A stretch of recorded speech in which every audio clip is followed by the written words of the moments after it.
Ujú.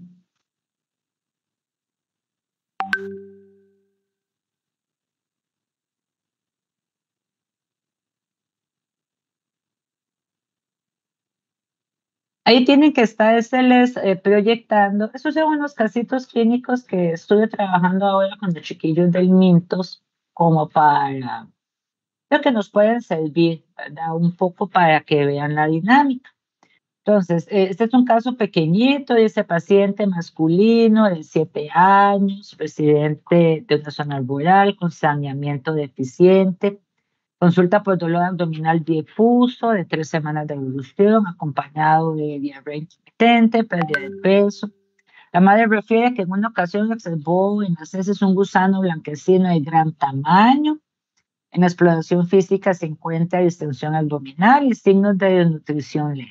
Bueno, les soplo que es del Mintos, ¿verdad? Ya saben que es del Mintos. Entonces, ¿cómo a qué les suena? Siempre en los casos clínicos chiquillos van a venir y no solo para prueba de grado, ¿verdad? Sino que también para Sendeis, pues que siempre van a venir como cositas claves. Ajá, por ahí ya alguien, dame un chancecito. Ascaris, sí. Ah, sí, pasarlo. Ajá. Claro, es Ascaris, ¿verdad? ¿Por qué lo sabemos? Ah, porque hay un gusano blanquecino de gran tamaño. Entonces, vean las preguntas: nombre científico del parásito, el método diagnóstico y el elemento diagnóstico. ¿Cuál sería el método diagnóstico de elección en este caso? Examen seriado de heces. Examen, ajá, muy bien. ¿Y qué buscarían? ¿Qué buscarían ustedes como microbiólogos? Eso es el elemento diagnóstico. Los huevecillos o el Los parásito huevos, adulto. sí. Ajá, o el parásito adulto, muy bien. El estado evolutivo infectante,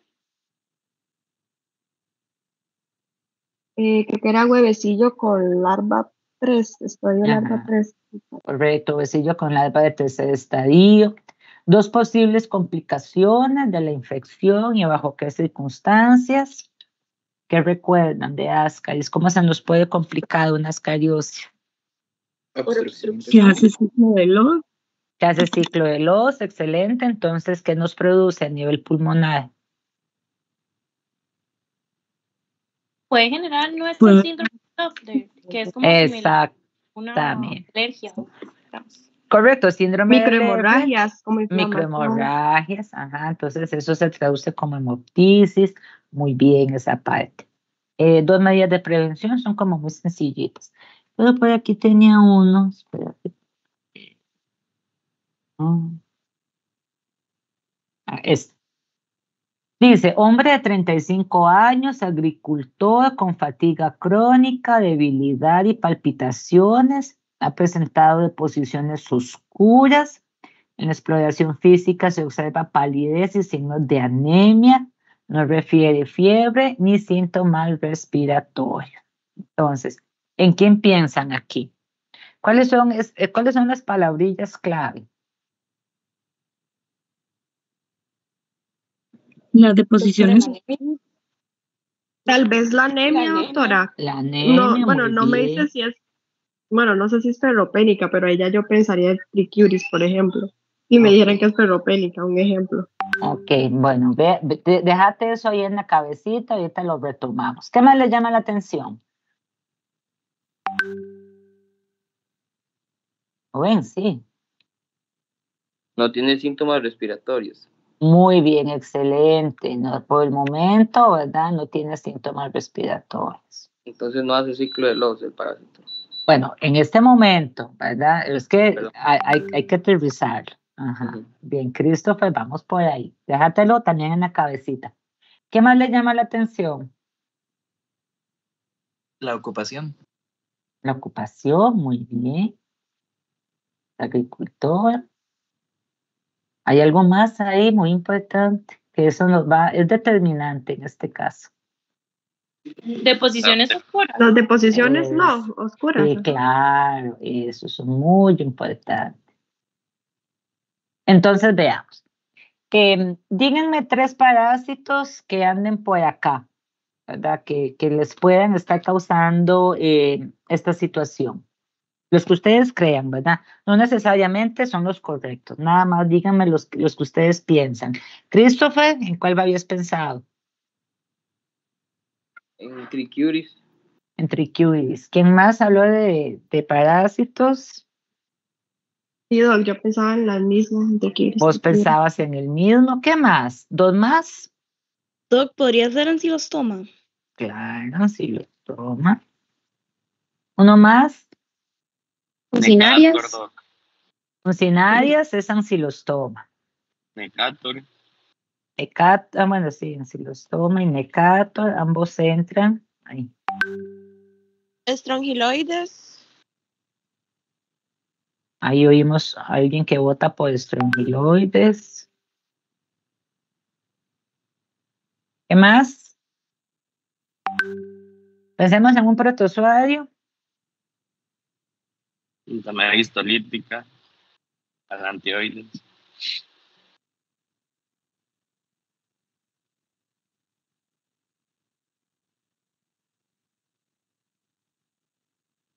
Quedémonos con esto.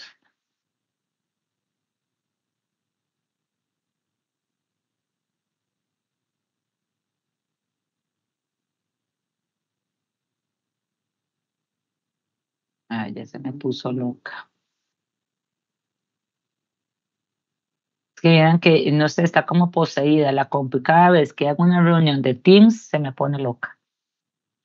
Ok, entonces vamos a ir descartando. Veamos las cosas que nos llamaron la atención. Es un agricultor, por lo tanto hay contacto con el suelo. En realidad cualquiera de estos parásitos se puede asociar a una contaminación por alimentos, agua, las manos que hayan tocado el suelo y que ese suelo estuviera contaminado. Dice que tenemos deposición, bueno, tenemos anemia, ahorita vemos eso. Dice que tenemos deposiciones oscuras. ¿Por qué yo tengo deposiciones oscuras? ¿Cuándo mis heces son de color negro? Cuando hay alguna lesión. Por hemorragias. Ajá, ¿a qué nivel? Señor doctora. Alto. Tracto superior. Alto. Tracto digestivo alto. Entonces, eso es importante.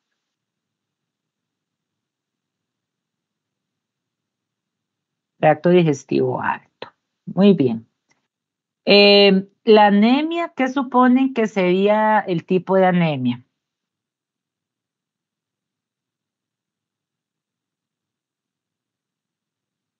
Ferropénica. Ferropénica. Sí.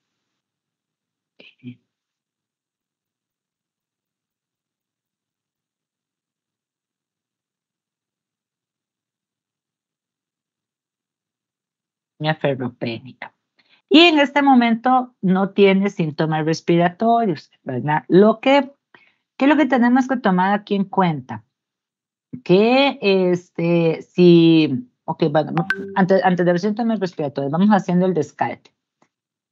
¿A qué nivel me causa una lesión tricuris?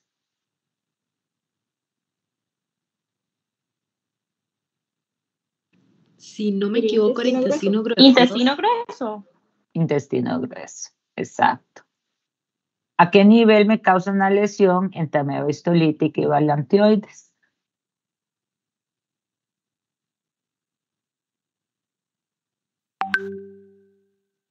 ¿A qué nivel? No es intestino delgado, Doc. Va manazo, solo que no la tengo a la par. Sería el intestino grueso. No es intestino delgado, claro, no es. Es intestino grueso. Cuando yo tengo las lesiones en intestino grueso, ¿qué espero ver en las heces? ¿Cómo espero ver la sangre? Roja. Yo espero ver la sangre viva, ¿verdad? Entonces, recordemos que en tricuris, entameoide histolítica y balantioides, el principal síntoma es la disentería, que es la diarrea con moco y sangre.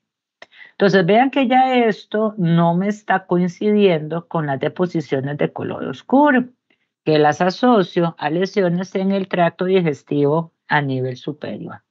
Entonces, aquí ya me van quedando mucinarias y estrongiloides. De estos dos, ¿por cuál apuestan? Ancilostoma. Ajá. Porque estrongiloides no, porque recordemos que estrongiloides no hace disentería, no hace lesiones sangrantes, como la diarrea en estrongiloides, es una diarrea acuosa, ¿de acuerdo? Entonces ya yo descarto también estrongiloides. Y esto me orienta el diagnóstico hacia las uncinarias, que es, en efecto, la respuesta correcta. Entonces, en este cuadro clínico, quien está marcando la pauta es las uncinarias. ¿Por qué lo sé? Porque entonces tengo un sangrado alto al tiempo de que la sangre se digiere, por eso tengo las deposiciones oscuras. Ahora me puede decir Christopher, bueno, pero es que uncinarias hace ciclo de Loos y vea, ahí dice que no tiene síntomas respiratorios. Sí, pero ¿en qué momento hacen las uncinarias el ciclo de Loos? ¿En qué estadio?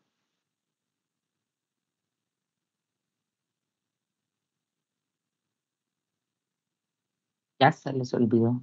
La larva filariforme. Cuando son larvas. Correcto, en la larva filariforme de tercer estadio, que se va al corazón, recuerde, bueno, hígado, pulmón, bueno, que en este caso hígado no, porque no te bien. Sería corazón, pulmón, en pulmón muda una larva de cuarto estadio, y esa es la que me está haciendo el problema a nivel respiratorio. Pero cuando ya yo tengo los adultos en el intestino, que es este caso en particular, ya yo no tengo síntomas respiratorios. Entonces, aquí a mí no me asombra que me digan que no existen esos problemas a nivel respiratorio. Pero ¿entienden por qué? ¿Verdad? Es porque ya esa fase del ciclo de Loos ya pasó. Ya pasó. Muy bien. ¿Cómo confirman ustedes, microbiólogos, que esa coloración oscura de las heces en realidad sí se deba a sangre, sí sea efecto de la descomposición de la hemoglobina? ¿Cómo lo confirman? Con una prueba de guayaco positivo. Con una prueba de guayaco. ¿Cuántos tipos de guayaco hay o cuántas pruebas para detección de sangre en heces hay? ¿Cuántos tipos?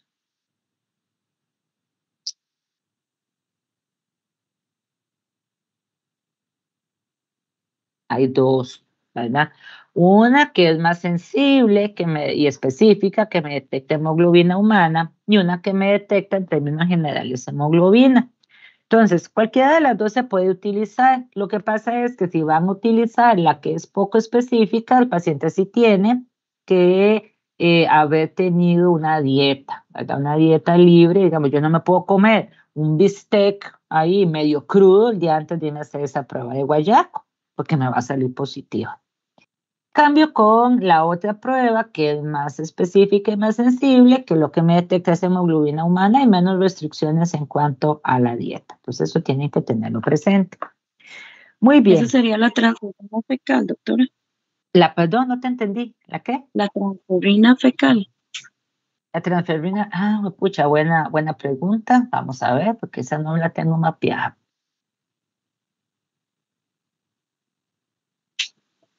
No sé si esa, es que no sé si esa más bien es otra.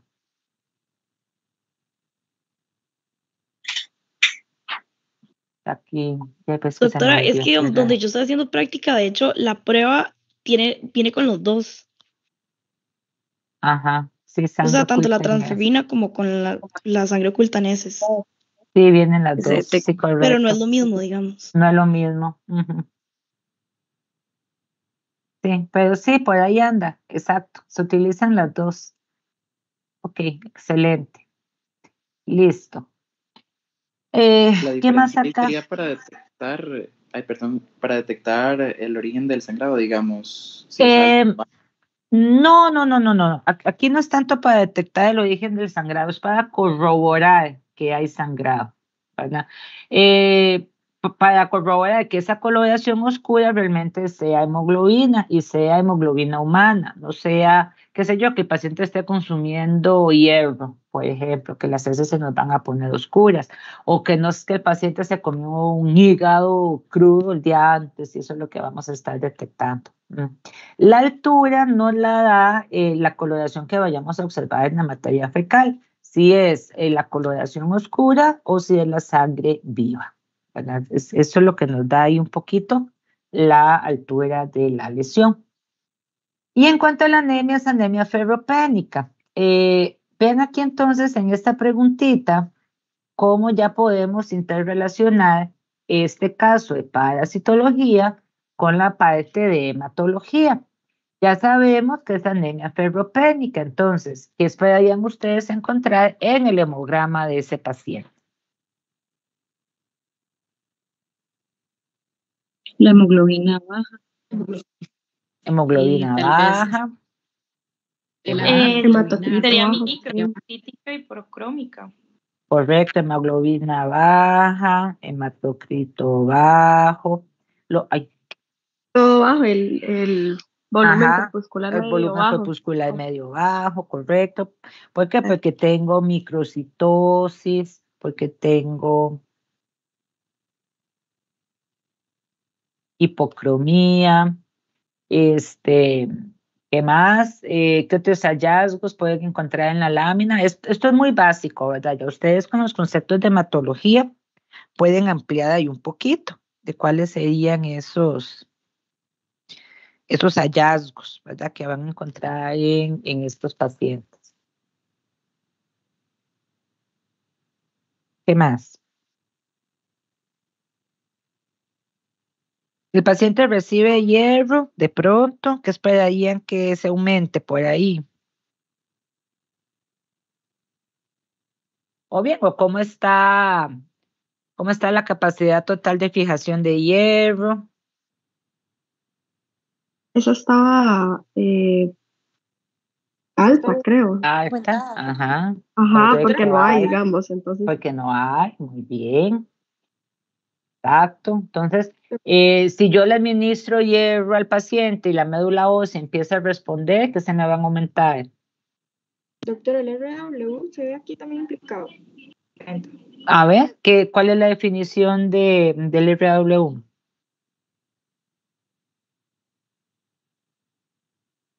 ¿Qué nos mide? ¿Qué determina? Ese determina la distribución de los eritrocitos. Amplitud de distribución eritrocitaria. Amplitud, que habían unos que están maduros y otros inmaduros, son microcitos. Ajá, muy bien. Entonces, eso tiene que ver con lo que yo acabo de preguntar. Si yo administro hierro y mi médula ósea empieza a responder, ¿qué se me van a subir por ahí? Reticulocitos. Los reticulocitos, exactamente. ¿Verdad? ¿Por qué? Porque entonces yo le estoy dando hierro y la médula ósea empieza a producir células, porque no hay un daño a la médula ósea, ¿verdad? Lo que tengo es una deficiencia de hierro, porque estoy perdiendo sangre, hay pérdida de sangre, no se está recuperando. Muy bien, entonces esto es como para que vean un ejemplo de cómo entonces un caso de parasitología se puede interrelacionar con hematología. Pues aquí tenía otro, espérate para ver.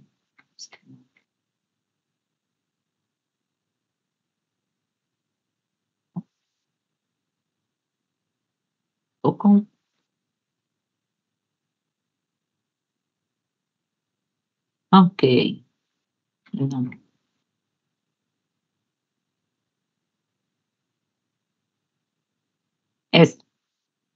Vean este. Niño de 8 años, residente de Costa Rica, consulta por dolor abdominal intenso, fosa ilíaca derecha, con fiebre y anorexia. Dicen, en la evaluación médica se sospecha apendicitis, pero la cirugía revela inflamación intensa sin infección bacteriana. ¿Quién piensa? Angiostrongylus costarricensis. Muy bien. ¿Cuál es el método diagnóstico y el elemento diagnóstico?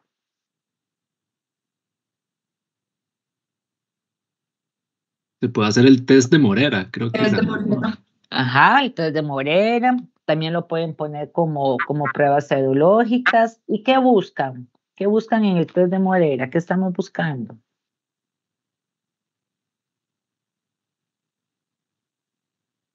¿Cuál es ese elemento que yo estoy buscando, que espero que me dé positivo?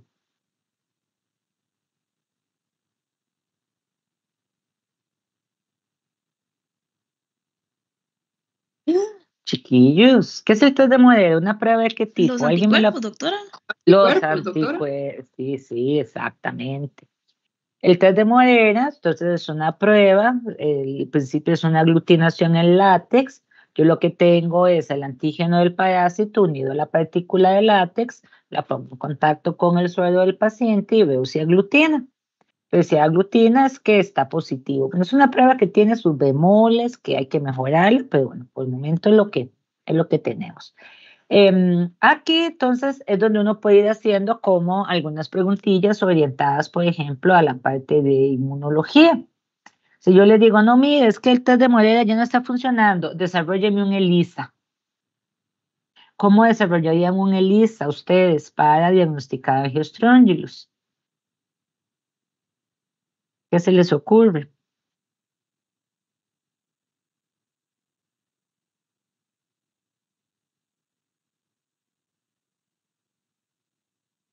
Ah, pero todos no.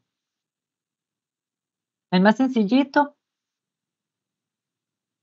¿Es tipo sándwich, una cosa así? Un tipo sándwich, exacto, ¿verdad? Entonces, tenemos la plaquita. ¿Qué vamos a hacer?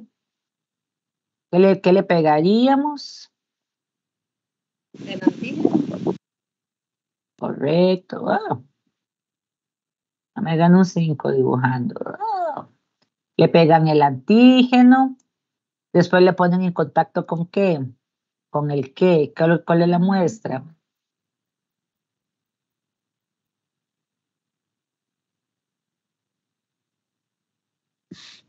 Con el suero del paciente. El suero del paciente. ¿Qué voy a buscar?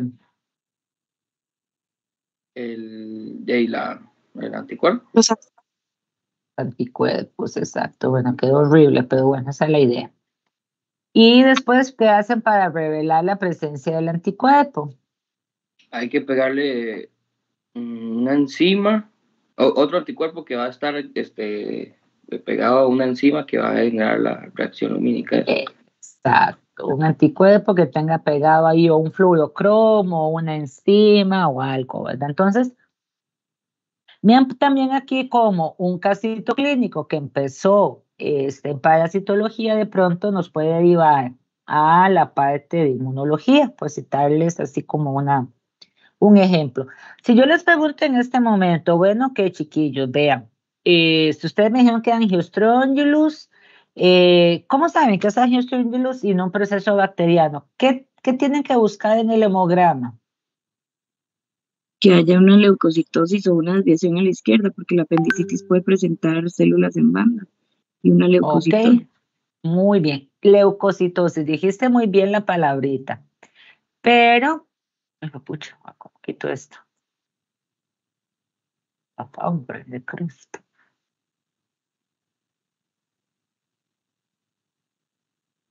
Igual en el hemograma. Doctora, yo diría que tal vez leucocitosis, pero como con predominio sinofílico, ¿no? Exactamente. Sí, porque los neutros es más bacteriano. Exacto. Entonces, mucho cuidadito con eso. Leucocitosis me van a dar las dos, tanto Angiostrongylus como una apendicitis bacteriana me van a dar leucocitosis. La diferencia es la célula que predomina y que ya ustedes me lo acaban de decir. Si predominan los granulocitos como los neutrófilos, yo pienso en un proceso bacteriano. Ajá. Si tengo predominio de eosinófilos, el proceso es parasitario, ¿verdad? En este caso, por Angiostrongylus. Entonces, vean que aquí, entonces derivamos más bien a la parte de hematología. ¿Qué cuidado tenemos que tener ya cuando se haga el ejercicio profesional? Bueno, recordar que señor, porque no le da la gana.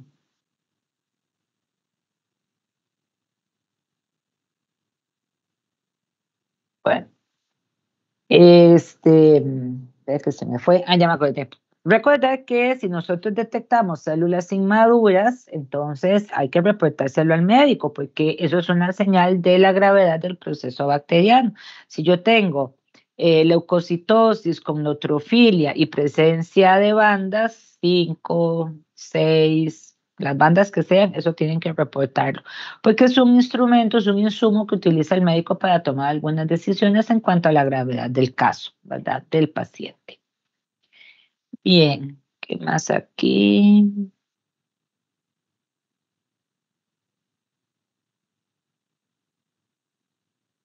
Bueno, yo voy a tener que cerrarle un toque porque ya se me puso como loco.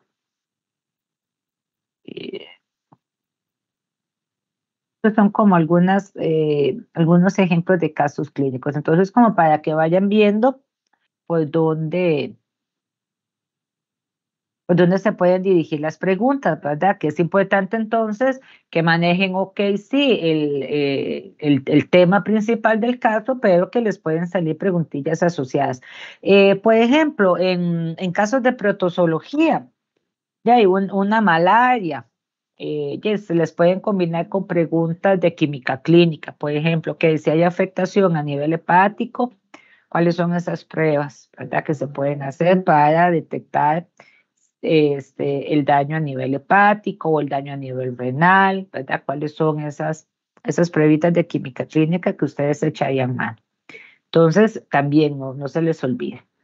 Esto que está acá, lo que les estoy proyectando ahora, es un archivito que hemos ido construyendo con el paso del tiempo y es como un resumen, ¿verdad? De lo más importante en relación con lo que ustedes tienen que saber de la parte de mitología.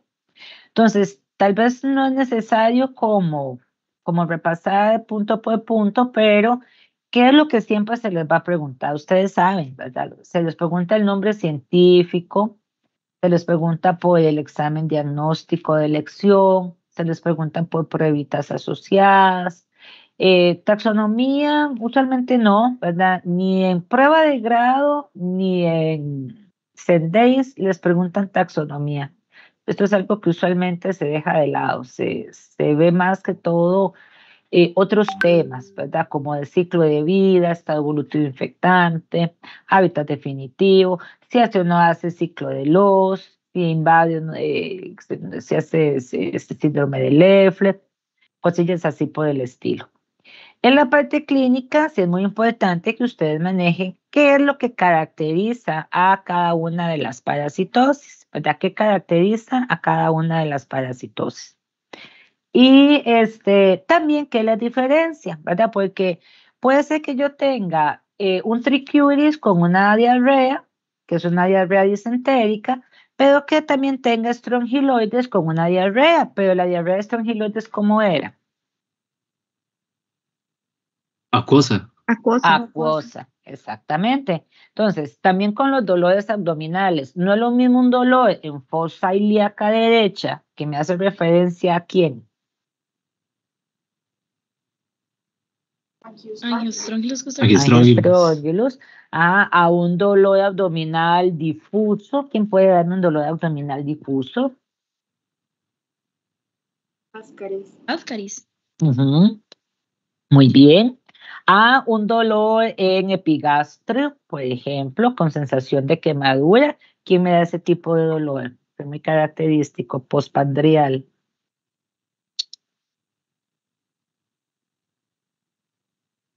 Empieza con ese. Estrongiloides, ¿no? Estrongiloides, exactamente. Entonces vean que muchas veces no es solo saber decir que sí que diarrea, que sí que dolor abdominal, que sí que tal cosa, que sí que fiebre, digamos, en el caso de protozoarios, sino cómo es ese dolor, cómo es esa diarrea, cómo es esa fiebre. Vean esta pregunta. Fiebre, cada tercer día que se mantiene alta. Tengo un pico, pero el paciente nunca llega a 37 grados, siempre se mantiene alta.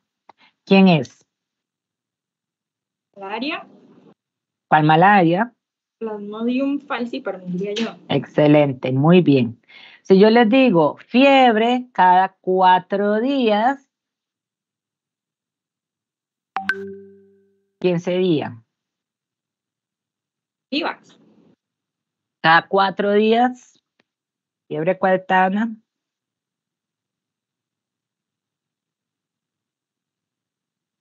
4. Ahí es el que no es tan común. Ajá, Plasmodium, no, malari, Plasmodium malari. Recuerden que Vivax y Ovale son como hermanitos, ¿verdad? Funcionan muy parecido. Pero si yo les digo a ustedes, fiebre cada tercer día, no, pico febril cada tercer día, pero el paciente vuelve a su temperatura normal, ¿quién sería? Digamos, yo tengo un pico febril lunes, el martes no tengo fiebre y vuelvo a tener pico febril el miércoles. Ahora sí es Vivax. Ahora sí es Vivax, exactamente. Si yo les digo a ustedes, fiebre ondulante, que puede tener 2 picos diarios, ¿quién puede ser? Que puede ser una leishmania visceral.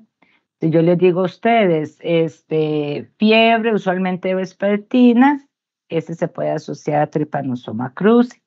Entonces, saber qué lo caracteriza, pero al mismo tiempo, qué lo diferencia, qué es ese detalle que me dice a mí que es una cosa o que es otra.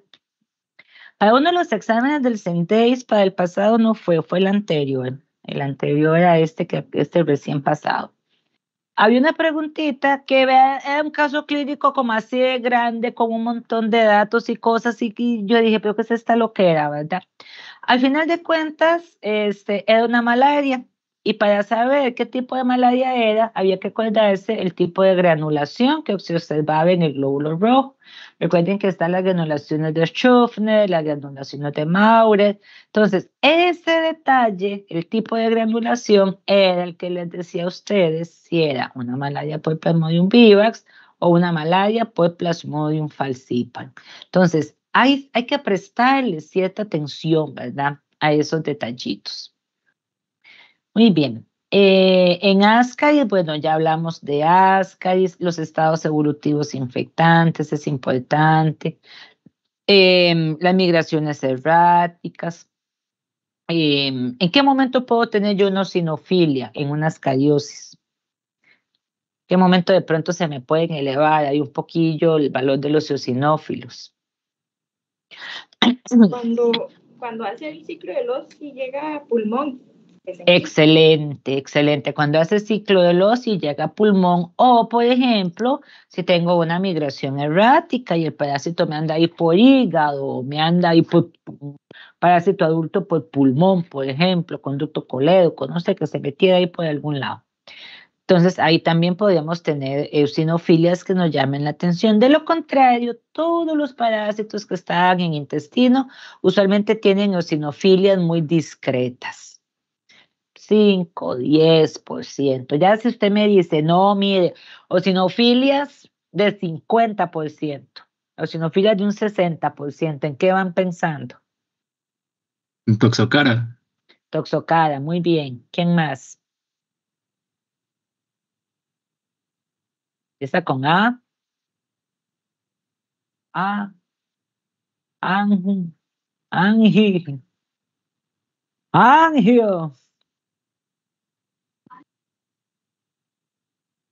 Angiostrongylus. ¿Se acuerdan? Leucocitosis, con eosinofilias marcadas. Entonces, Toxocara, Angiostrongylus costarricensis nos dan esas eosinofilias marcadas. Importante, bueno, que recuerden también el examen de ese seriado, que recuerden un poquito el método de Cato, ¿verdad? En qué consiste, cómo se compone la solución, o cuál es el principio, cuándo no lo puede utilizar. En muestras diarreicas el Cato no se puede usar, no se puede utilizar en muestras que tengan mucha fibra de origen vegetal, porque eso nos interrumpe ahí el aclaramiento. Entonces, esos detallitos también son importantes. Tratamientos, usualmente yo no los pregunto, ¿verdad? Porque si bien es cierto, ustedes pueden manejar como los más importantes, usualmente ustedes no recetan, ¿verdad? Sí es importante que los tengan presentes, por ejemplo, pues si algún médico les consulta, algún farmacéutico les consulta, Pero que ustedes recuerden que ustedes no se encargan de recetar, ¿verdad? Ustedes pueden hacer una recomendación o pueden hablar con el farmacéutico, con el médico, como cuál sería lo mejor, pero ustedes no le pueden decir al paciente, oye, tomes esto, ¿verdad? Porque esa no es su labor. Me parece que en Sendays en algún momento sí estuvieron metiendo algunas preguntillas, sobre todo de antibióticos, en la parte de bacterias. Es bueno que revisen ahí como esos manualitos que les decía que los tiene el Sendays en la página, como para ver por dónde van los tiros, ¿verdad? Si de pronto tienen que pegarle una repasadita a eso. Enterobius, bueno, es el que ya ustedes recuerdan, el que nos da ese prurito en la región perianal, ¿verdad? Que es bastante conocido. Recuerden tal vez aquí de las cositas interesantes que Enterobius puede hacer un reingreso por la vagina, puede ocasionar prurito en pacientes femeninas, sobre todo chiquitas. Una llamada ahí de Colby. En pacientes femeninas, sobre todo niñas, que es importante tener muy claro, ¿verdad? Y hacer esas diferenciaciones de prurito a nivel vaginal en una niña, cuando hay que preocuparse, cuando no, digamos. Si a mí me dicen que a la chiquita le pica la vagina y le encuentran un Enterobius, ya, pues es un parásito que hay que darle tratamiento.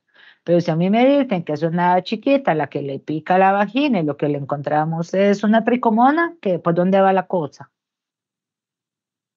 Abuso, puede ser un abuso. Puede ser un abuso, una violación, un abuso, exactamente, ¿verdad? Entonces vean que las implicaciones son diferentes. No es un tema atinente a los exámenes, pero cuando a ustedes les toque trabajar, pónganle en atención esos casos, ¿verdad? Si hay que hacer denuncias a través de los sistemas que tiene la caja, el mismo PANI, ¿verdad? Y hay formas de hacer denuncias anónimas, no se queden con eso, ¿verdad? Porque ya el Enterobius se mata con una pastillita, pero la secuela de un abuso queda para toda la vida. Entonces también es parte de la labor que nosotros como profesionales también tenemos que estar dispuestos a realizar, ¿verdad? En mayor beneficio de los pacientes, sobre todo cuando son estos casos así tan complejos. Muy bien, ahora tirándonos un poco a proto, ¿qué muestra toman? ¿Qué muestra se utiliza para hacer un diagnóstico de tricomonas?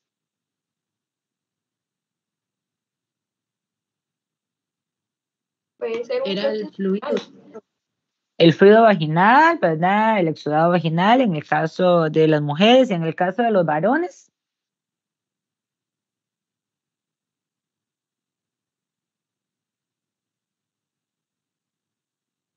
Lagunazo mental. ¿Puede observarse en orina o no? Puede, pero no es la muestra de elección. ¿Cuál es la muestra de elección? Frotis uretral. Más que frotis uretral. El semen, no. El semen. Sí, no, exactamente. El semen. El semen, exactamente. Le pedimos al paciente una muestra como si se lo fuera a hacer un espermograma y se monta directo. Muy importante para tricomonas, tanto en hombres como en mujeres, ese montaje directo. ¿Que en orina puede aparecer? Sí. ¿Que si yo lo veo en orina es diagnóstico? Sí. Pero no es mi muestra de elección, porque a como puede aparecer, puede no aparecer. Entonces, una muestra negativa, una muestra de orina negativa por tricomonas no nos garantiza que el paciente no lo tenga. El diagnóstico de elección se hace con ese líquido, con el semen o en el caso de la mujer con el exudado vaginal. O sea, si me apareció en orina genial, el reporto si ahí está positiva, significa que hay infección, pero si no aparece en orina no significa que no la tenga. Entonces, ojo con esos detallillos. ¿Cómo me altera la microbiota la presencia de tricomonas en una mujer? ¿Qué espero yo observar en un frotis de un exudado vaginal? ¿Qué son esos microorganismos que yo esperaría ver? En condiciones normales lactobacillus gram positivo. Excelente. En condiciones normales, bacilos gram positivos, ¿verdad? Que son los lactobacilos. Cuando tengo tricomonas, ya yo empiezo a ver algunas alteraciones. Usualmente, ¿qué pasa con los lactobacilos? Se van a reducir. Se van a reducir, disminuye la cantidad, muy bien. Ya yo puedo ver incluso colonización por otras bacterias, ¿verdad? Como gram negativos, por ejemplo, que no deberían andar por ahí, pero pueden andar. En cuanto a las células, uno esperaría observar, ¿verdad? Las celulitas normales de la descamación del epitelio, que eso es bastante común, ¿verdad? En los procesos bueno, en cualquier exudado vaginal. Ya cuando tenemos otro tipo de infecciones asociadas, ya estamos buscando otra cosa, ¿verdad? Por ejemplo, en Gardnerella, ¿qué estaríamos buscando? Las células guía que aparecen. Las células guía, exacto, muy bien. Entonces, vean también cómo de una pregunta de parasitología, en este caso enterobius, nos derivamos a una tricomona y nos podemos derivar a la parte de bacteriología. Entonces, para que ustedes vean que todo se va interrelacionando. Los casos de vaginosis, por ejemplo, es diferente que uno le reporten, bueno, no hablamos de vaginosis, bueno, sí, vaginosis, que le reporten la presencia de diplococos gram negativos, a que le reporten bacilos gram negativos. Si a mí me reportan diplococos gram negativos, ¿en qué pienso? Neisseria. En Neisseria. Pero si reportamos o hallamos bacilos gram negativos a nivel vaginal, ¿qué puede estar pasando ahí? Que haya alguna contaminación bacteriana por una Escherichia coli, por ejemplo. Entonces, ¿y cómo llegó esa Escherichia coli a la vagina? Podría darse por técnicas de aseo no muy... Correcto. La manera exactamente, que se están limpiando mal. O tener algún tipo de prácticas sexuales. Exactamente. Que no... Por ejemplo, tener relaciones anales y después tener relaciones vaginales. Entonces se pueden arrastrar bacterias de un sitio al otro. Ahí ya, pues, si les gusta ese tipo de prácticas, es que ya se pongan condón y se cambien el condón o hagan ahí alguna cosa para que no se arrastren bacterias del intestino hacia la parte vaginal, porque después tenemos un montón de infecciones, ¿verdad? A nivel urinario. Y entonces ya también uno puede derivar la pregunta hacia la parte de orinas, ¿verdad? ¿Cómo se procesa? Que eso sería importante que lo manejen, las marchas analíticas, ¿verdad? ¿Cuál es la marcha analítica de una orina común y corriente, un general de orina? ¿Cuál es la marcha analítica de una orina de 24 horas? ¿Qué datos tengo que tener del paciente en una orina de 24 horas? Aparte, bueno, ¿qué datos? Sí, deberíamos tener para procesar una orina de 24 horas. El paciente llegó con el galón y ya le recibimos el galón de orina y ya, que le vaya bien. No, ¿qué datos necesitamos? Volumen. Volumen. Talla, dependiendo de lo que talla. Es un aclaramiento. Oxígeno es talla, peso. Talla, peso. Ajá. Volumen de muestra. Ajá, ¿qué recomendaciones hay que darle a los pacientes para esa recolección de orina de 24 horas? Por eso le iba a decir, además, las instrucciones previas, porque hay que indicarle al paciente que la primera hora de la mañana la descarte para que pueda vaciar bien la vejiga, que el volumen de esa vejiga nos quede en 0, para a partir de la segunda muestra recolectar todas las muestras de la mañana, tarde, noche, madrugada, que no puede descartar ninguna, y que la primera de la mañana, el día siguiente, esa sí la tiene que recolectar, y que lo guarde donde el galón de orines, ¿a dónde tiene que guardarlo? Se recomienda en un espacio oscuro y fresco. Sí, refrigeración, o en una hielerita, ¿verdad? Ya ahí hay que ver un poco la delicadeza del paciente, si va a querer guardar el galón en la refri, pero sería lo ideal, ¿verdad? Para que no se aumente el contenido de bacterias. Ok, entonces vean entonces cómo podemos ir generando ese tipo de preguntas, cómo es importante que ustedes vayan haciendo esas relaciones también. Con ancilostoma y necatos, bueno, importante el tipo de anemia, importante las vías de infección.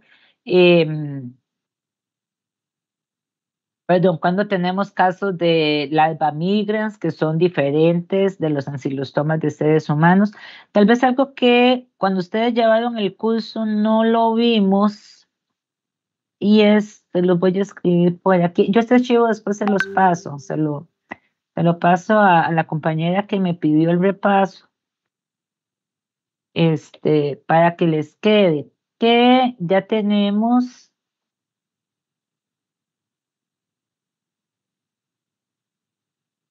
Ancylostoma ceylanicum,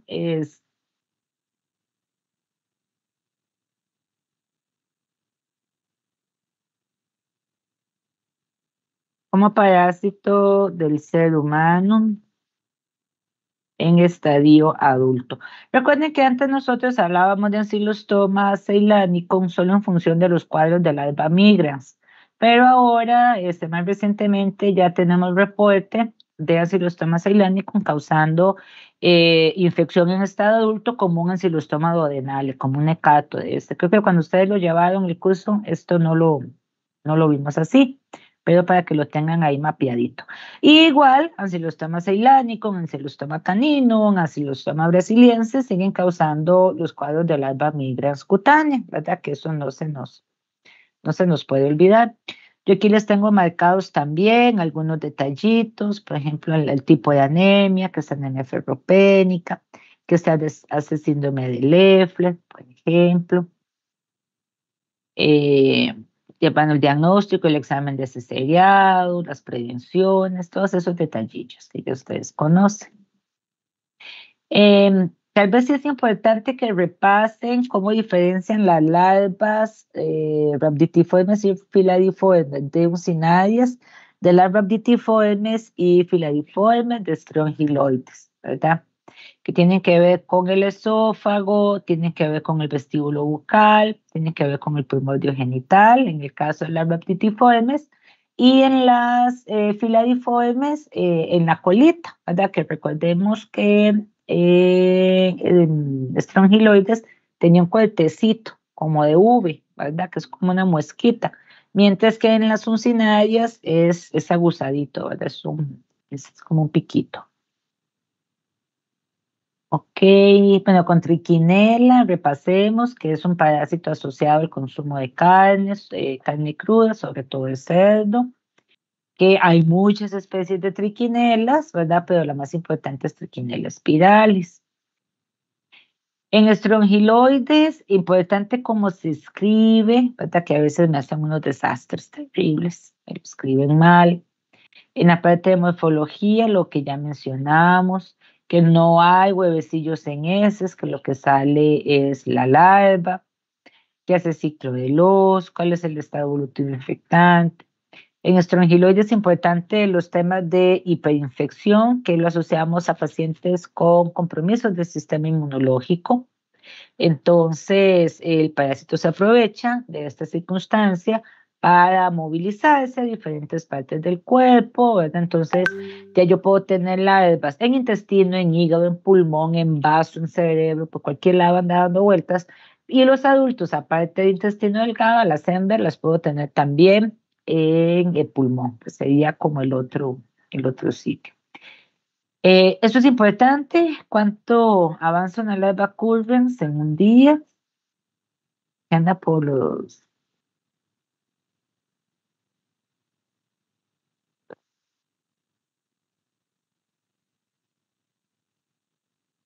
Eso los puse en ese color verde, sí, 1, 2 a 3 centímetros por día. Eso es importante. Si ustedes les dicen que es una lesión que avanza unos cuantos milímetros, no es strongyloides. Unos cuantos milímetros puede ser las uncinarias o las larvas migrans cutáneas. 2 a 3 centímetros por día ya es muy característico de una larva Culvens de strongyloides. Muy bien. ¿Cuál es el método diagnóstico de elección de strongyloides?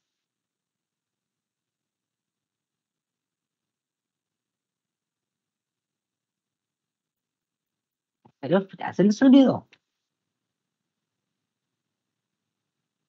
Método diagnóstico de elección de strongyloides a la una. ¿El qué? La técnica. Claro, la técnica de Bellman. ¿Cuál es el fundamento de la técnica de Bellman? ¿En qué se basa?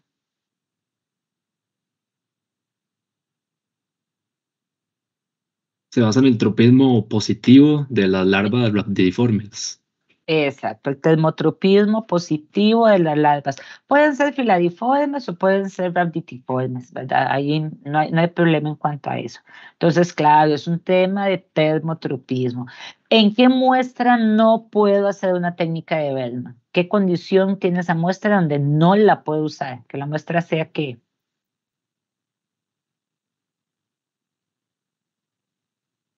Empieza con D y termina con Reika. Que no sea sólida. Ajá, que sea diarreica. Exacto, una muestra diarreica, yo no le puedo aplicar la técnica de Bellman. Y recuerden, ¿verdad? Que cuando ustedes estén montando el aparatito de Bellman, no le tiren el agua así encima a las heces, ¿verdad? Eso no se hace. O ya tienen el agüita puesta en el embudo o con mucho cuidado la colocan el agua por la parte lateral del embudo.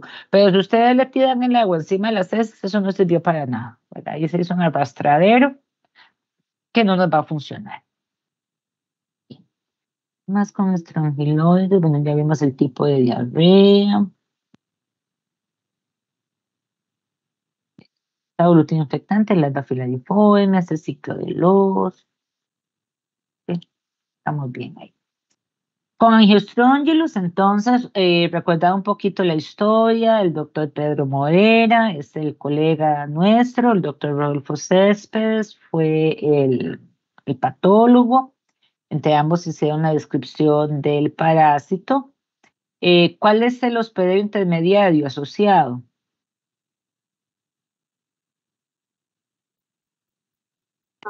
La babosa. Correcto. Vaginulus plebeyos, muy bien, excelente. Se han asociado algunos otros caracolitos como potenciales hospederos intermediarios. ¿De qué?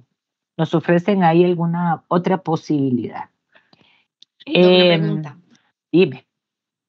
Para pruebas de grado orales, nosotros tenemos que decir, por ejemplo, el nombre científico de los hospederos y así, o se puede decir, no sé, berros o babosa, bueno, o yo qué sé.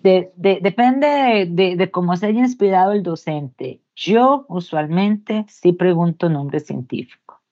Digamos, yo esperaría que usted me pueda decir que la babosa se llama Vaginulus plebeyos. Esperaría que me pueda decir que el transmisor de Oncocerca es un Nasturtium officinale. No, de Oncocerca. Simulium. El Simulium. De el Nasturtium officinale. Sí, el Nasturtium officinale. Yo vi que ibas por ahí.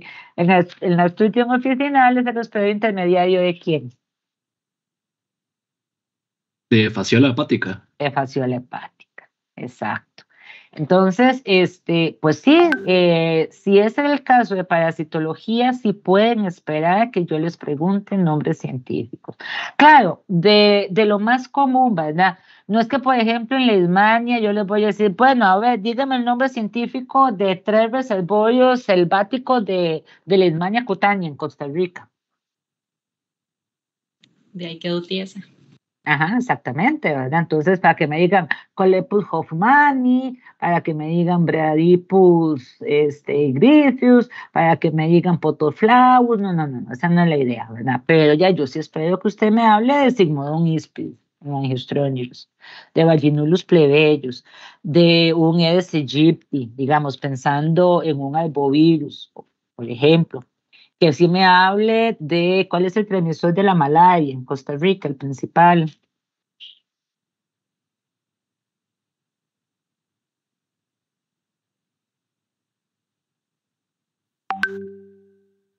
Diablos. ¿Qué Anófeles? No la escuché. El principal transmisor de la malaria en Costa Rica. Anófeles, sí, pero ¿cuál Anófeles? Anófeles albimanus. Albimanus, muy bien. Albimanus, ajá. Ajá, que yo le pregunte a usted, bueno, ¿cuál es el principal transmisor de la enfermedad de Chagas en Costa Rica? Triatoma inmediata. Exacto. Que yo le digo a usted, bueno, a ver, ¿cuál es el principal transmisor de leishmania en Costa Rica, leishmania cutánea? Hay dos, pueden decirme uno. Luxomia longipalpis, creo. Ok, por ahí andas, pero no exactamente. Luxomia trapidoide, luxomia y lefileto son los más importantes en la leishmania cutánea. Luxomia longipalpis es para la leishmania visceral. Gracias. Okay. Entonces, ahí sí, ¿verdad? Ahí sí, yo esperaría que ustedes manejen esos nombrecitos. Eso es importante. Bueno, aquí estamos volviendo al tema del test de Morera, que es una prueba serológica. INCIENSA en este momento es la instancia encargada de hacer estos diagnósticos. Ellos estaban desarrollando un ELISA y también estaban desarrollando el tema de una prueba molecular. Una prueba molecular para el diagnóstico, solo que todavía no está lista, ¿verdad? Nos quedamos entonces con las técnicas serológicas principalmente.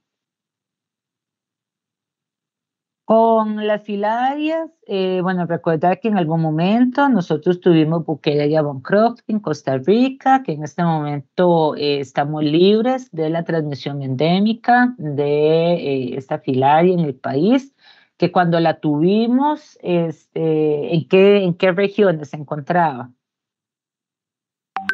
Limón, en el Caribe. En Limón, en el Caribe, exacto. Vean aquí el principal transmisor, Culex quinquefasciatus, por ejemplo, este nombrecillo, ahí sería importante. La prueba diagnóstica, ¿cómo se llama?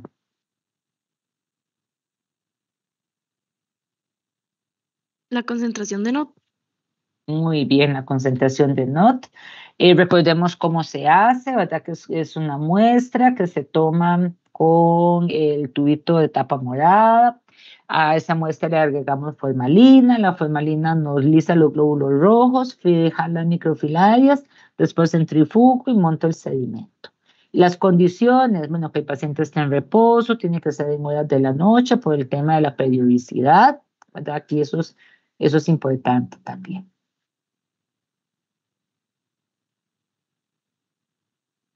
Con oncocerca, bueno, que aquí nunca la hemos tenido, que produce los nódulos, produce la ceguera, las afectaciones cutáneas con la piel de leopardo, la liquenificación, por ejemplo, la sarna filariática, es parte de los problemas que nos genera. Con didofilaria, bueno, aquí está un poquito la relación con la parte de Bete, ¿verdad? Que es el pedacito que está en dónde.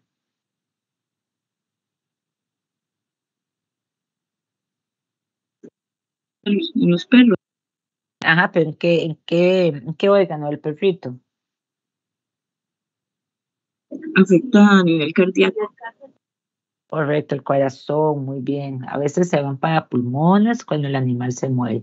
En el ser humano, didofilaria se va a pulmón y me crea unas lesiones que son como tipo monedas, que se ven muy bien cuando se hacen las exploraciones con rayos X, por ejemplo, y hay que hacer diagnóstico diferencial con enfermedades malignas a nivel pulmonar. La larva migrans visceral también, Toxocara canis, Toxocara cati.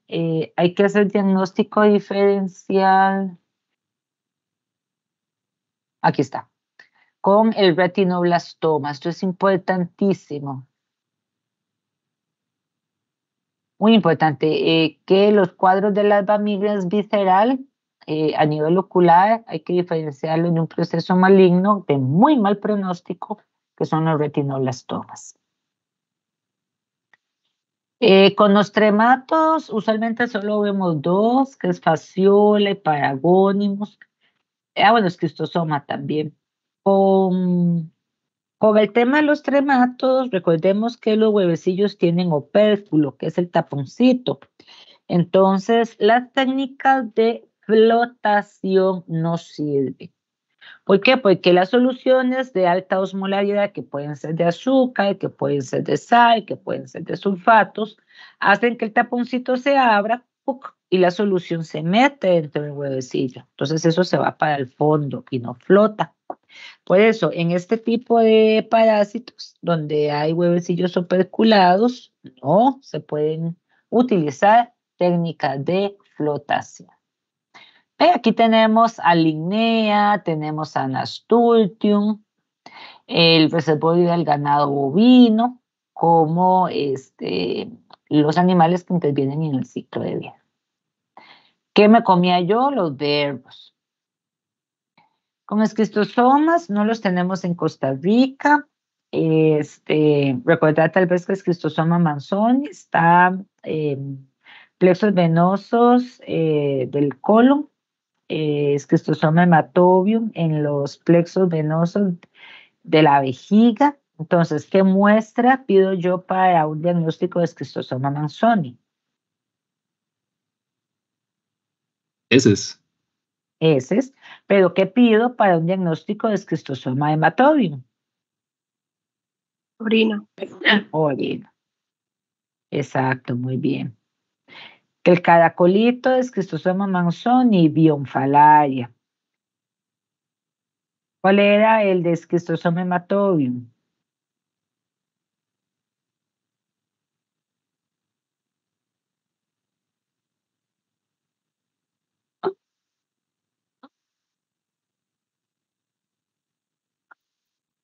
Bulinus para esquistosoma hematobium.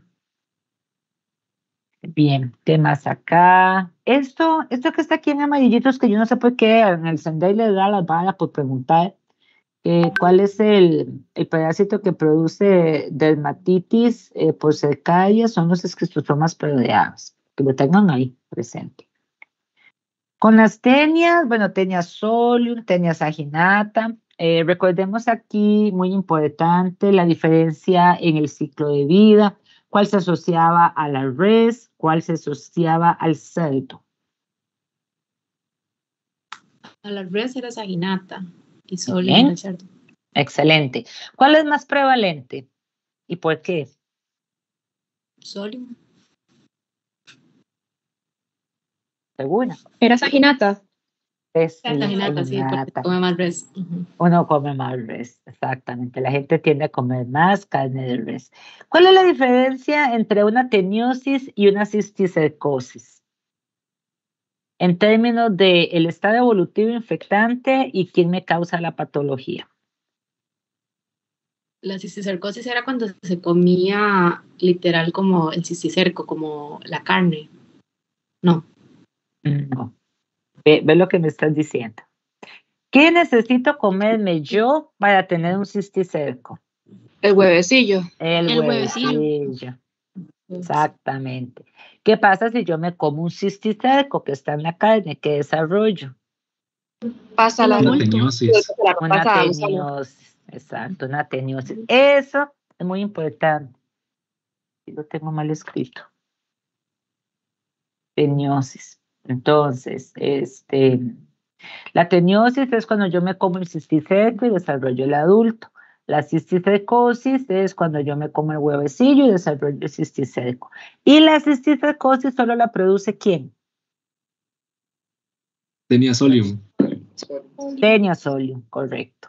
¿Cuál es el diagnóstico? ¿Cómo diagnostico una teniosis?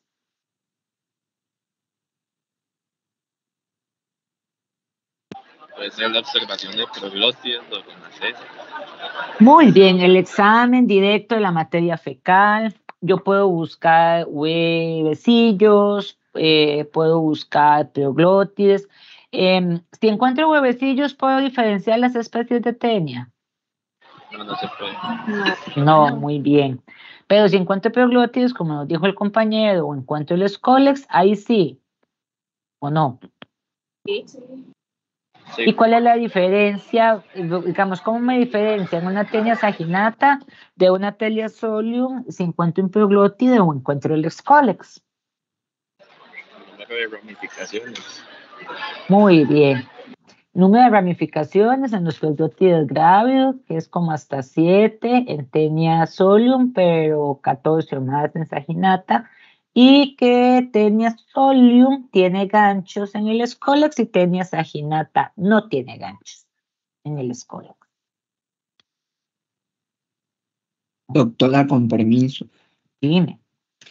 ¿Será que podemos, no sé, como ver el ciclo de vida de Tenia solium? En realidad, bueno, lo que quiero saber es cuál es el estado evolutivo infectante para los intermediarios, en este caso para el cerdo. Sí, claro, con mucho gusto. Espérate.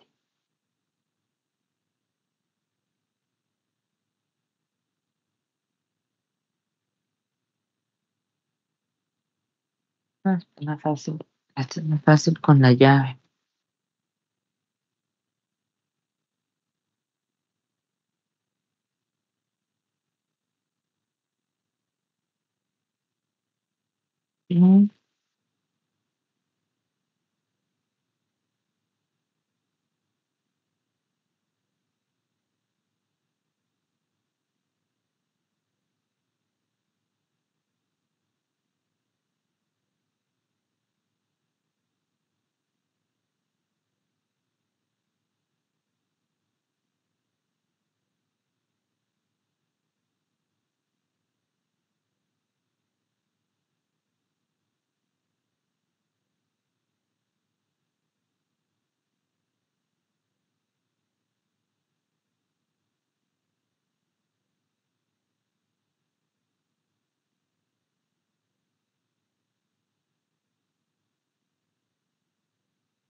Me salí de la reunión, pero ya volví.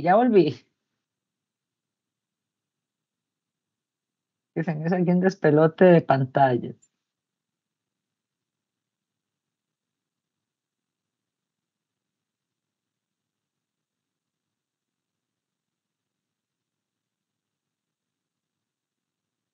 Ahí ya lo deberían estar viendo. Bueno, aquí tenemos las tenias, tenia solium más chiquita, tenia saginata más grande, el escólex de saginata sin ganchos, el escólex de solium con ganchos, los huevecillos son indistinguibles, yo no puedo diferenciarlas viendo solo el huevecillo. Los cisticercos sí los diferenciados, recuerden que el solium con ganchos, saginata sin ganchos. Ven, qué lindo, ahí está. Estas son las pleoglótides, aquí están las ramificaciones, esta es saginata, este es solium, y aquí está el ciclo de vida. Entonces, recordemos que el hospedero intermediario se infecta con el huevecillo y era muy específico. Es decir, si yo tengo Atenia solium, ¿qué va a infectar? ¿Cuál es ese hospedero intermediario? El cerdo. El cerdo, muy bien. Si yo tengo Atenia saginata, ¿cuál es ese hospedero intermediario? Bos taurus, ajá, la res, exacto. Entonces, la vaca o el chancho se come el huevecillo y ellos son los que desarrollan el cisticerco. Entonces, en el músculo de la res, el músculo del cerdo, en donde yo voy a tener el cisticerco, esto es lo que yo me como, crudo o mal cocido, de manera tal que este cisticerco, cuando yo me lo como, hace que se me desarrolle un adulto. Entonces, si yo quiero tener una tenia adulta de 10 centímetros en mi intestino, me tengo que comer la carne cruda o poco cocida que tenga el cisticerco. ¿Ok? Pero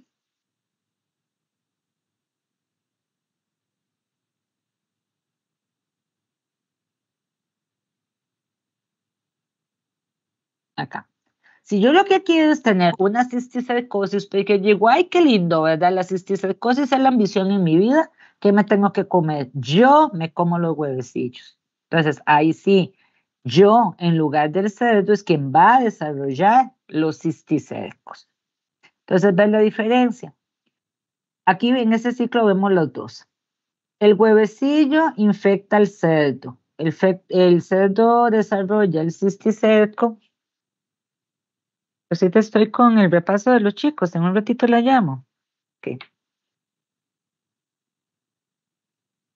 El cerdo desarrolla el cisticerco y eso es lo que yo me como para tener una tenia adulta. Por el contrario, si yo me infecto con el huevecillo, lo que yo desarrollo son los cisticercos. Si yo tengo al adulto, la parasitosis se llama teniosis. Pero si tengo a los cisticercos, porque me comí los huevecillos, la parasitosis se llama cisticercosis. No sé si ahora te quedó más clarito. Sí, Doc, yo creo que era que mi confusión era que yo pensaba que en la cisticercosis también el cerdo participaba, digamos, en el ciclo. No, el cerdo, digamos, el cerdo participa en la teniosis, en la cisticercosis no. Sí, correcto. Muchísimas gracias. ¿No? Bueno, vamos a ver. Vamos acá.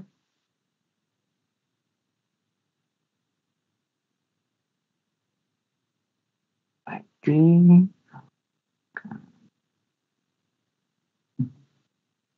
Bien, volvemos aquí a la tablita esa, entonces aquí sí es importante dónde participa la vaca, dónde participa el cerdo. Tenia solio, ahí están los ganchos. ¿Cómo hacemos el diagnóstico de una teniosis?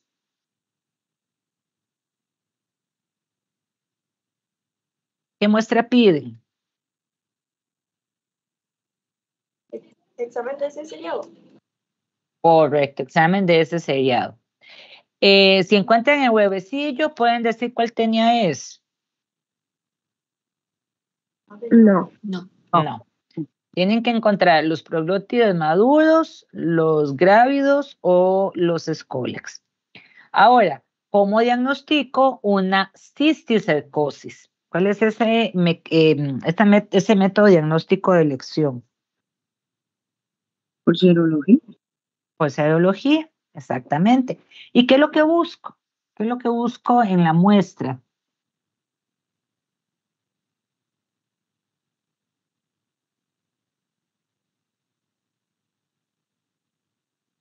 Puedo buscar dos cosas. Puedo buscar un anticuerpo o puedo buscar ¿qué?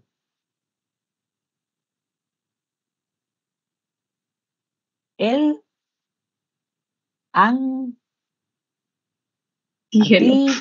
antígeno. Exacto.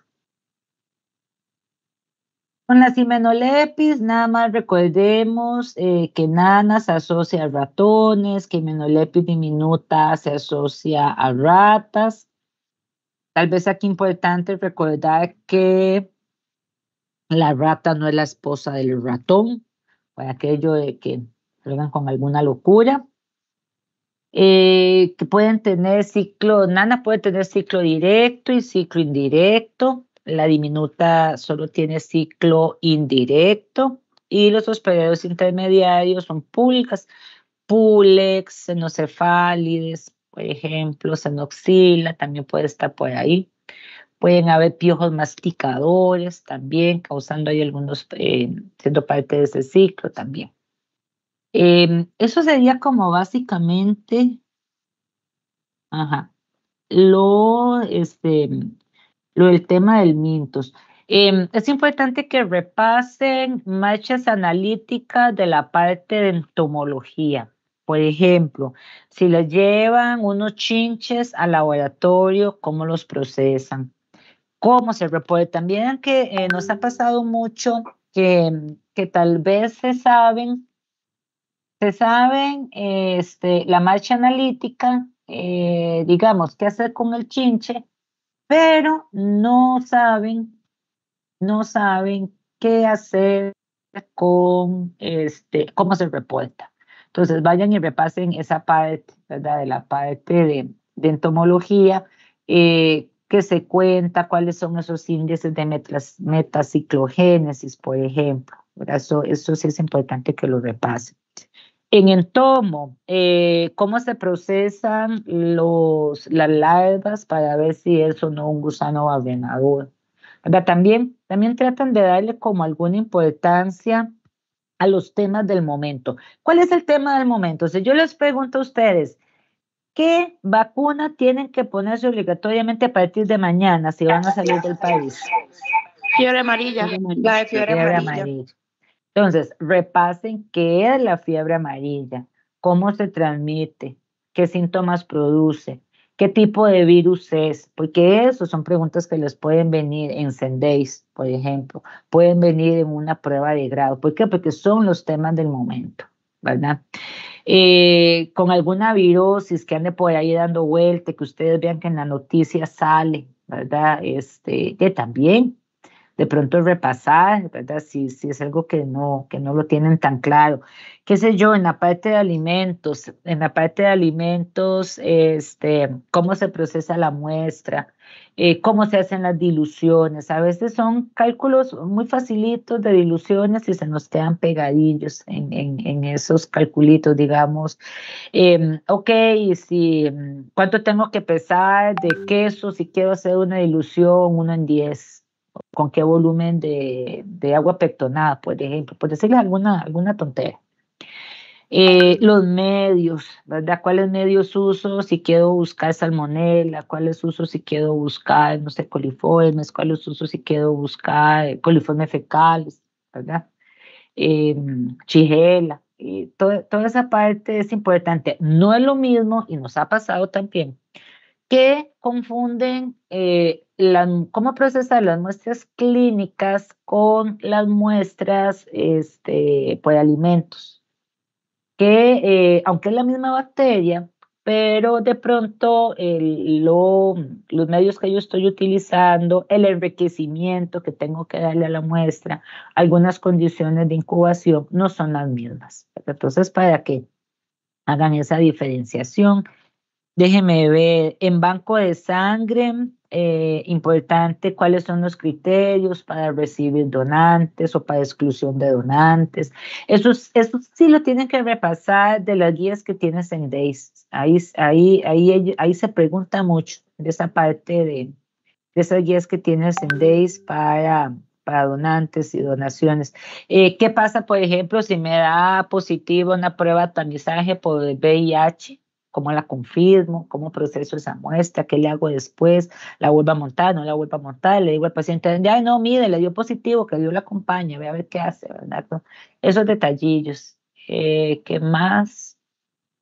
En química clínica, como tener muy claro cuáles son las pruebas de funcionalidad hepática, cuándo espero que estén altas, cuándo espero que estén bajas, cuáles son más sensibles, cuáles son más específicas, cuáles son las pruebas de función renal, cuáles son las pruebas que se utilizan, por ejemplo, para un infarto, cuáles son las enzimas que yo voy a buscar, cuál es más determinante que otra, cuál espero que se aumente, ¿verdad? Entonces, esos detallillos, como les digo, sí es necesario que los repasen. ¿Qué más? Para acordarme.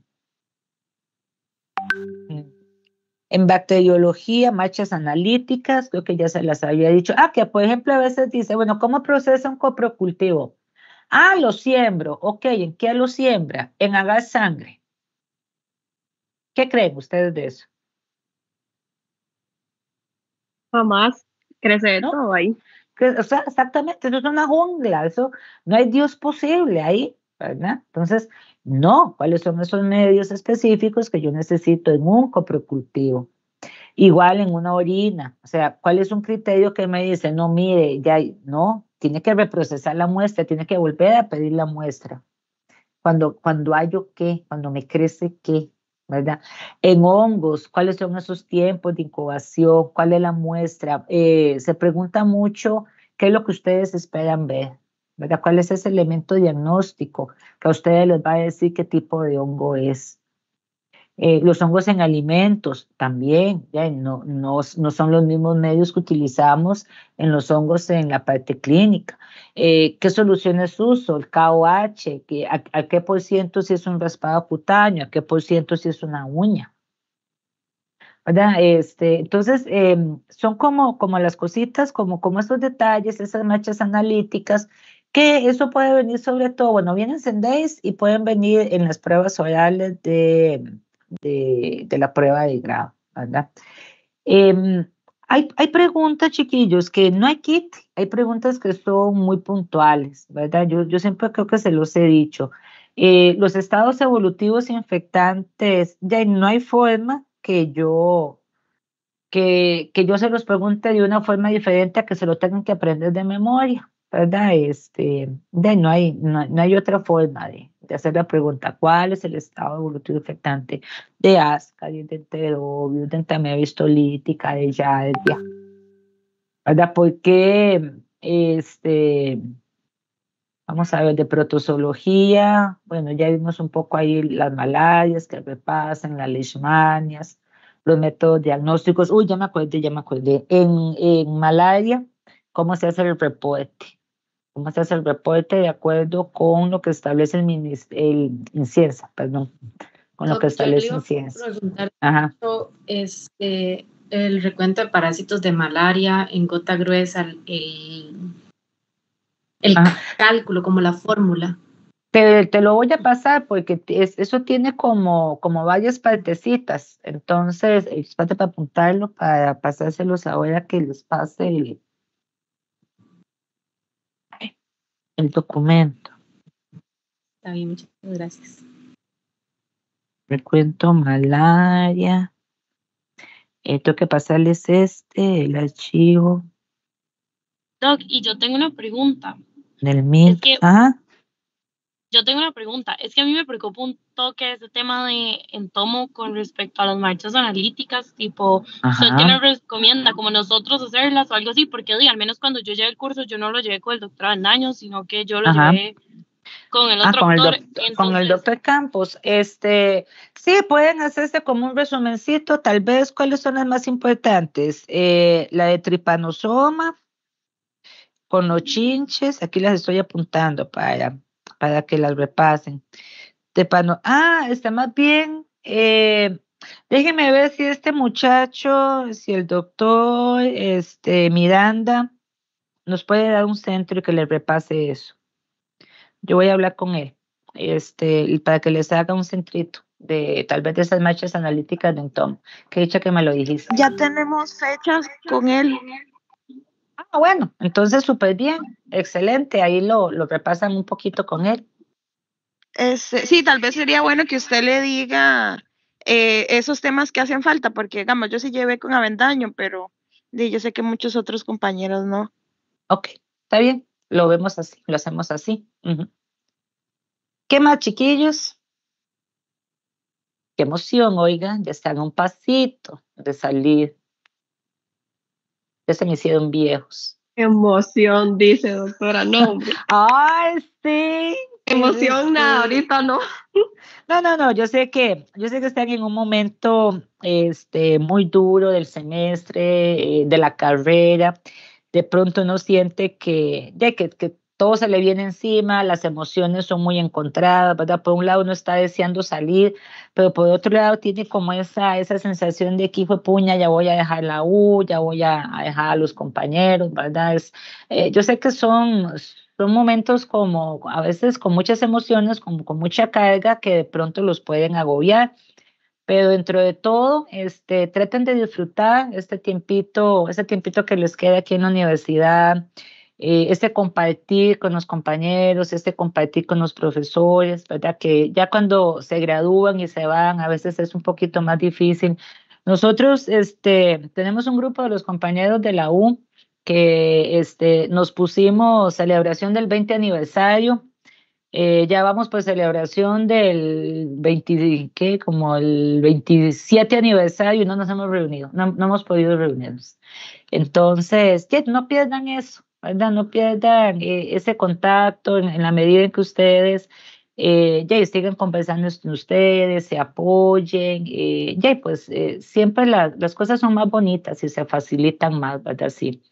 Si entre todos se ayudan y mantienen esa relación, ¿verdad? De compañeros, de amigos, yo sé que hasta donde se pueda, ya hay personas con las que uno no se lleva, ya ni modo, ¿verdad? Tampoco vamos a forzar lo que no se tiene que forzar, pero donde sí se pueda, en la medida de lo posible que lo mantenga. Dime, Victoria. Doc, yo tengo otra consulta. Es que a mí se me preocupa y he estado viendo como las deficiencias tal vez en ciertos cursos que hemos tenido como generación y me gustaría saber cómo hace uno para hablar o así, como para ver quién nos podrá tal vez asesorar con centros de bacteria y de virus, que siento que la verdad sí están un poco deficientes en comparación a otros cursos, de bacterias, digamos. ustedes no han hablado con el doctor Rodolfo, porque el doctor Rodolfo es el que está ahora con el curso de bacteriología. Él es bacteriólogo y es muy bueno. Yo le pregunté y él me dijo, pero que más, era más como para Sendays. Vieras qué raro, porque me dijo, cuando consigan las fechas de Sendays me avisa, pero yo puedo ir. No, pero es que, pero no importa, porque como les dije al principio, son pruebas diferentes, pero el sentido es el mismo, el fundamento es el mismo. O sea, lo que usted tiene que manejar para una prueba de grado es probablemente lo que tenga que manejar para un examen de Sendays. Entonces, yo no veo mayor inconveniente en que el enfoque sea similar. Vea que aquí, de hecho, este repasito este cuadrito es un cuadro que elaboramos para Sendays, pero funciona igual para prueba de grado. Entonces, no hay mayor problema, ¿verdad? Tal vez es un tema como de nomenclatura, hablar de Sendays o hablar de prueba de grado, pero al final de cuentas es lo mismo. De hecho, estudiar muy bien para prueba de grado también es estudiar bien para Sendays y viceversa. O sea, no es que una es diferente de la otra. A fin de cuentas, los fundamentos son los mismos. Entonces, no hay problema. Le pueden decir al doctor que les dé el repaso, no importa, que él lo visualice con Sendays. Sí, pero igual les va a servir para la prueba de grado. Entonces, más bien púyelo. Perfecto, ¿verdad? muchas gracias. No dejen esa oportunidad. No sé cómo